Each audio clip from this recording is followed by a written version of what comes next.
রমাদানের রোজা তো 1 মাস, আর জীবনের রোজা হলো 11 মাস। আমার 1000 কোটি টাকার সুযোগ আসুক, যদি সেটা হারাম পন্থায় হয় তাহলে আমি সেটা গ্রহণ করব না। এটা হলো জীবনের রোজা। তো রমাদানুল মুবারকে রোজা রেখে যেমন তাকওয়ার প্র্যাকটিস হয়, ঠিক তেমনিভাবে পুরা রমজান মাস আপনার জন্য আল্লাহ তাআলা বরাদ্দ করেছেন। আপনার জীবনের ক্ষেত্রে যতদিন আপনি হায়াতে জীবিত থাকবেন, আপনার জীবনেও যেন আপনি বাকি 11টা মাসে আল্লাহর নিষিদ্ধ কাজগুলো আল্লাহর ভয়ে বর্জন করতে পারেন। জোরে বলুন সুবহানাল্লাহ। আপনি এমন বাবা মা, আপনি এমন গার্ডিয়ান, যেই সন্তানকে আদর করে মোহাব্বত করে তার শরীর ভেঙে যাবে, একটু দুর্বল হয়ে পড়বে, এই মোহাব্বত এবং ভালোবাসা দেখিয়ে রোজা থেকে বিরত রাখছেন, রোজা রাখার ব্যাপারে উৎসাহিত করছেন না। মনে রাখবেন, কিয়ামতের কঠিন ময়দানে এই সন্তান আপনার বিরুদ্ধে গিয়ে বলবে, ইয়া আল্লাহ, আমরা তো রোজার ফরজিয়াত, রোজার গুরুত্ব, অল্প বয়স, সবেমাত্র বালেগ হয়েছি, অতটা আমাদের বুঝে আসছিল না, কিন্তু আমার বাবা মাও কখনো আমাকে রোজার গুরুত্বটা বুঝিয়ে রোজা রাখার ব্যাপারে আমাকে উদ্বুদ্ধ করে নাই। সুতরাং আমরা যে বালেগ হওয়ার পরে 13, 14, 15 বছরের শুরুর দিকে যেই রোজাগুলো ভঙ্গ করেছি, এই রোজাগুলো ভাঙার ব্যাপারে আমরা দায়ী না, আমাদের পিতামাতা দায়ী। জোরে বলুন না নাউজুবিল্লাহ। আমাদের সমাজের কিছু মানুষ শরীয়ত সম্মত কোনো কারণ ছাড়াই রোজা ছেড়ে দেয়, রোজা তরক করে। আল্লাহ তাআলা রোজা না রাখার ব্যাপারে যে 2 শ্রেণীর মানুষের কথা উল্লেখ করেছেন, এক অসুস্থ ব্যক্তি, নাম্বার 2 কেউ যদি সফরে থাকে, শরীয়ত সম্মত 48 মাইল দূরত্বে সফর করার নিয়তে কেউ যদি বের হয়, তাহলে তার রোজা না রাখার অনুমতি আছে। কিন্তু রোগের বিষয়টাকে আমরা খুব গুরুত্ব কম দিই। কেউ এমন আছে, সামান্য একটু রোগের অজুহাতে রোজা ছেড়ে দিচ্ছি, আবার এমন আল্লাহর বান্দা আছে যাদের জন্য রোজা না রাখার অনুমতি আছে অসুস্থতার কারণে, কিন্তু শুধুমাত্র আল্লাহ তাআলার পক্ষ থেকে সওয়াবের আশায় যত কষ্টই হোক রোজা পালন করে। জোরে বলুন ঠিক কিনা? রোজার ব্যাপারে, না রাখার ব্যাপারে আপনি আমি নিজেকে অসুস্থ মনে করলে সেটা অসুস্থ ধরা হবে না। একজন বিজ্ঞ মুসলিম আল্লাহওয়ালা, যার মধ্যে আল্লাহর ভয় আছে, যিনি দ্বীনের বিধানের গুরুত্ব সম্পর্কে অবগত, এমন একজন মুসলমান ডাক্তার যদি আপনাকে বলে যে আপনার যে অসুস্থতা, এই অসুস্থতা নিয়ে আপনার রোজা এখন রাখা দরকার নাই, তাহলেই কেবলমাত্র আপনি রমাদানুল মুবারকের এই ফরজ রোজা ছেড়ে দিতে পারেন। কিন্তু আপনি যেন তেন একটা ডাক্তার দেখালেন, অথবা আপনার নিজের কাছে মনে হচ্ছে আমি অসুস্থ, আর এই অজুহাতে রোজা ছেড়ে দিলেন, মনে রাখবেন রোজা ছেড়ে দেওয়ার যে ভয়াবহ শাস্তি, সেটা আমার জন্য আপনার জন্য অপেক্ষা করছে। আল্লাহর নবীর সাহাবী হযরত আবু উমামা রাদিয়াল্লাহু তাআলা আনহু থেকে বর্ণিত, তিনি বলেন, আল্লাহর নবী বিশ্বনবী জানাবে মুহাম্মদুর রাসূলুল্লাহ বলেন, বাইনামা আনা নাইমুন, আল্লাহর নবী বলছেন, আমি একদিন ঘুমন্ত অবস্থায় ছিলাম, হঠাৎ 2 জন লোক আমার কাছে আসলো। তিনি স্বপ্নে দেখছেন আল্লাহর নবী। ফা আখাযা বিযাবঈ, 2 জন লোক এসে আমার 2 বাহু 2 জনে ধরে উঁচু করে নিয়ে যাচ্ছে। আতায়া বিজাবালিন ওয়ারা, নিতে নিতে এক দুর্গম পাহাড়ের কাছে আমাকে নিয়ে গেলেন। এবার ফেরেশতারা বলতেছেন, ইসআদ ইয়া মুহাম্মদ, হে মুহাম্মদ, এই যে পাহাড়টা দেখছেন, সুউচ্চ পাহাড়, আপনি এই পাহাড়ের উপরে ওঠেন। আল্লাহর নবী বিশ্বনবী তখন পাহাড়ের দিকে তাকিয়ে বলেন, ইন্নী লা উতিকুহু, কি বলছো? এত বিশাল বড় পাহাড়, সুউচ্চ পাহাড়, এই পাহাড়ে আমি উঠতে পারবো না। ফেরেশতারা অভয় দিয়ে বলল, সমস্যা নাই, সানুসাহিলুহু লাক, আপনি চেষ্টা করেন, শুরু করেন, পাহাড়ে ওঠার জন্য আমরা আপনাকে সহযোগিতা করব। আল্লাহর নবী তাদের কথা মতো পাহাড়ে উঠতে শুরু করলেন। ওই দুইজন তো মূলত ফেরেশতা, তারা আল্লাহর নবীকে সাহায্য করে পাহাড়ের চূড়া পর্যন্ত পৌঁছে দিল। আল্লাহর নবী বলেন, যখন আমি পাহাড়ের চূড়ায় সমতল জায়গায় গেলাম, হঠাৎ করে ফাইদান বি আসওয়াতিন শাদীদা, উপরে যাওয়ার পরে আমি অপর প্রান্তে বিকট আওয়াজ শুনতে পেলাম। এমন আওয়াজ দুনিয়াতে থাকাকালীন আমি কখনো মক্কা মদিনায় কখনো এইরকম আওয়াজ আমি শুনি নাই। আমি জিজ্ঞেস করলাম, মা হাদিহিল আসওয়াত, পাহাড়ের অপর প্রান্তে যে বিকট শব্দ হচ্ছে, আওয়াজ হচ্ছে, এই আওয়াজগুলো কিসের? তারা আমাকে উত্তর দিল, হাদা উয়া উ আহলিন নার। হে মুহাম্মদ সাল্লাল্লাহু আলাইহি ওয়াসাল্লাম, আপনি পাহাড়ের অপর প্রান্তে যে আওয়াজ শুনতে পাচ্ছেন, অস্বাভাবিক আওয়াজ শুনতে পাচ্ছেন, এটা হচ্ছে জাহান্নামের অধিবাসীদের আওয়াজ। জোরে বলুন না নাউযুবিল্লাহ। আল্লাহর নবী বিশ্বনবী বলেন, আমি পাহাড়ের চূড়ায় আরেকটু সামনে অগ্রসর হলাম, তখন সেখানে একদল মানুষকে দেখতে পেলাম। সেই একদল মানুষের বর্ণনা দিতে গিয়ে আল্লাহর নবী বলেন, মুআল্লিকিনা বিআরাকিবিহিম, আমি এক শ্রেণীর মানুষকে দেখলাম যেই মানুষগুলোর পা উপরের দিকে এবং মাথা নিচের দিকে বেঁধে ঝোলানো আছে। আমরা যখন কসাইদেরকে দেখি, যখন বকরি জবে করে সুলবে, চামড়া ছিলবে, তখন যেভাবে পা উপরের দিকে দিয়ে মাথাটা নিচের দিকে দিয়ে ঝোলানো থাকে, আল্লাহর নবী বলেন মুআল্লিকিনা বিআরাকিবিহিম, তাদের চোয়াল মাথা নিচের দিকে আর পা উপরের দিকে এইরকম ভাবে ঝোলানো। শুধু তাই নয়, মুশাক্কাকাতান আশদাকুহুম, মাথাটা নিচের দিকে আর এই দুই চোয়ালে ক্ষত বিক্ষত আঘাত, অসংখ্য অগণিত আঘাত দুই চোয়ালে।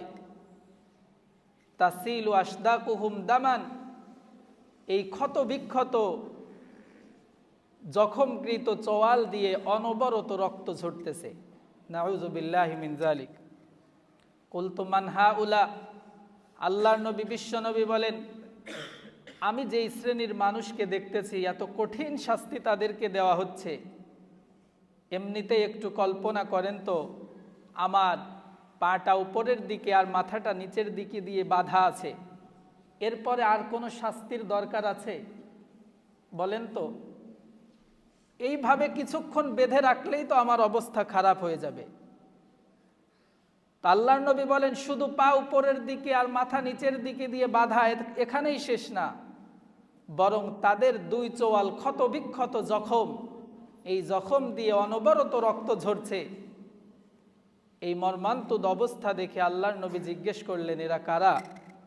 তখন যেই দুই ফেরেশতা আমাকে কাঁধে করে আমাকে সাহায্য সহযোগিতা করে পাহাড়ের চূড়ায় উঠতে সাহায্য করেছিল, তারা উত্তর দিল, আল্লাযীনা ইফতিরুনা ক্বাবলা তাহিল্লাতিহি।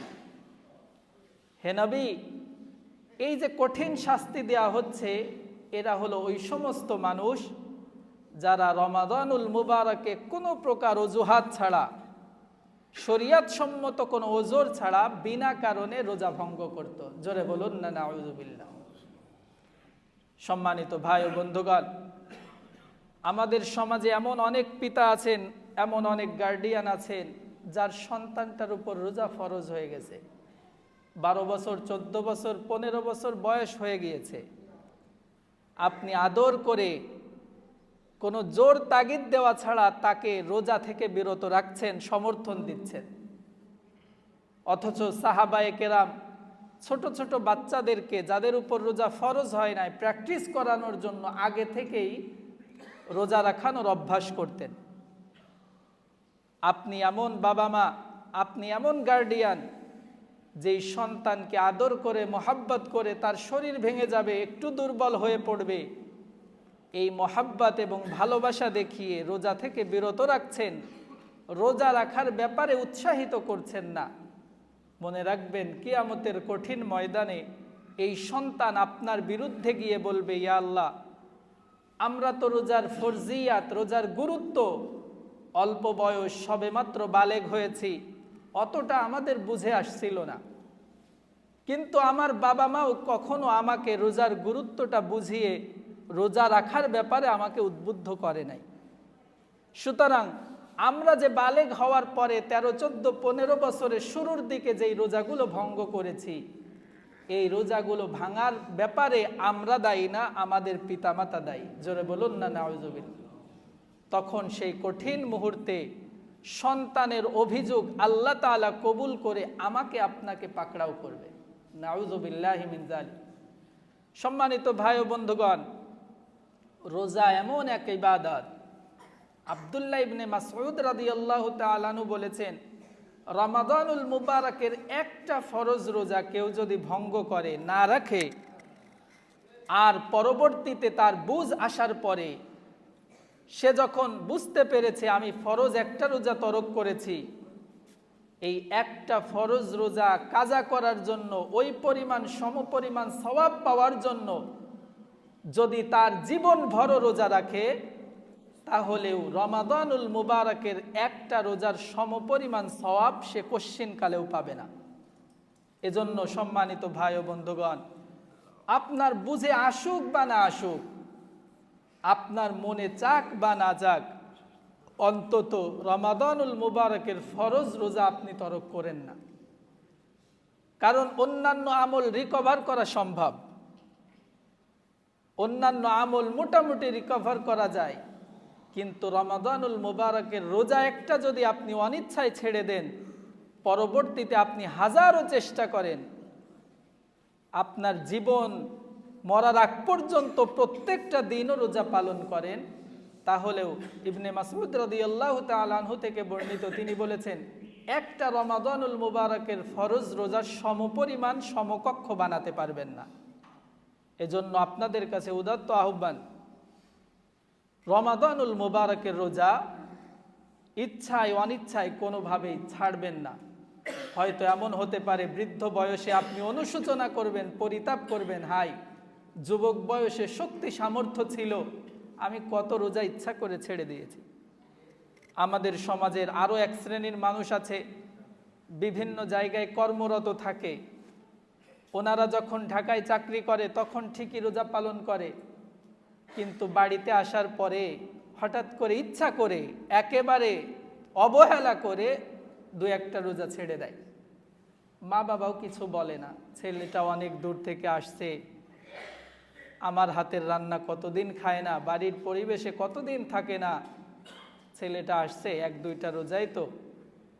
মনে রাখবেন, আপনি যে ইচ্ছা করে, অবহেলা করে, গাফলতি করে একটা রোজা ছেড়ে দিলেন, এই একটা রোজার হিসাব দিতে গিয়ে আপনার সারা জীবন রোজা রাখলেও আপনি সেই হিসাব পূরণ করতে পারবেন না।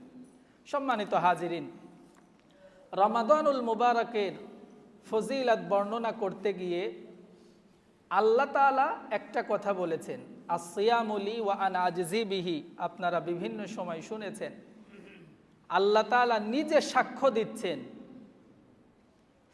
বান্দা রোজাটা শুধুমাত্র আমার জন্য পালন করে, আর আমি নিজে এই রোজার ফজিলত, এই প্রতিদান আমি নিজ হাতে দান করব। সুবহানাল্লাহ।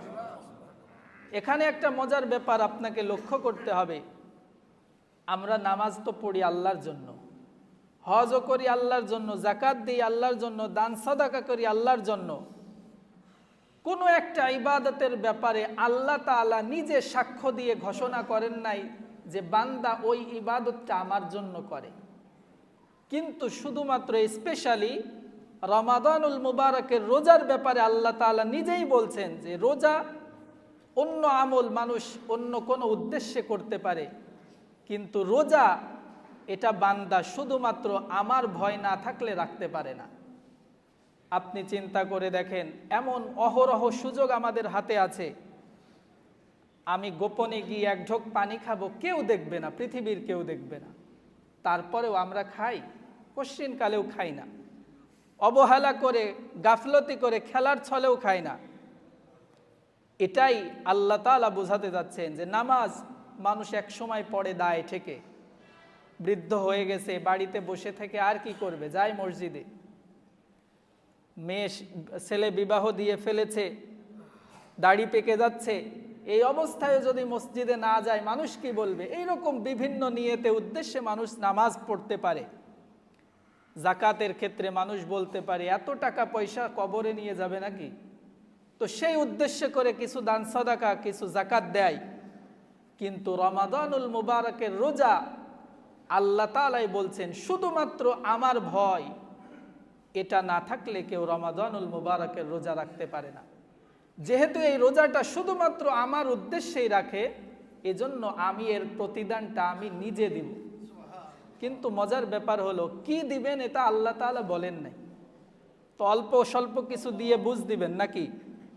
না, আল্লাহ তাআলা যেহেতু এটা স্পেশালি রেখেছেন, হাইড রেখেছেন, গোপন রেখেছেন, তার মানে এমন কিছু দিবেন যেটা আমি আপনি কল্পনা করেও শেষ করতে পারবো না। সুবহানাল্লাহ। কিন্তু সম্মানিত বন্ধুগণ আমার, রমাদানুল মুবারকের দুনিয়াবি একটা ফজিলতের কথা আল্লাহ তাআলা কোরআনে কারিমে বলেছেন, সেটা আপনারা অনেক সময় শুনেছেন। আল্লাহ তাআলা বলছেন, কুতিবা আলাইকুমুস সিয়াম কামা কুতিবা আলাল্লাযিনা মিন ক্বাবলিকুম লাআল্লাকুম তাত্তাকুন। বান্দা, আমি তোমাদের উপর যেই রোজা ফরজ করেছি, পূর্ববর্তী উম্মতের উপরও ফরজ করেছিলাম। তোমরা যদি এই রোজা পালন করো তাহলে তোমাদের বেশি কিছু হবে না। এই রোজার বদৌলতে, রোজা রাখার কারণে তোমরা হয়তো তাকওয়াবান হয়ে যেতে পারবা। সুবহানাল্লাহ।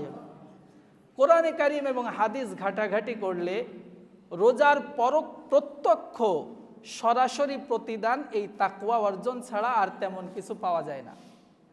অন্য হাদিসে আল্লাহর নবী বলেছেন, মান সামা রমাদান ঈমানান ওয়া ইহতিসাবা, গত জুমাতে আলোচনা করেছি, রোজা রাখলে আপনার জীবনের গুনাহ মাফ হয়ে যাবে।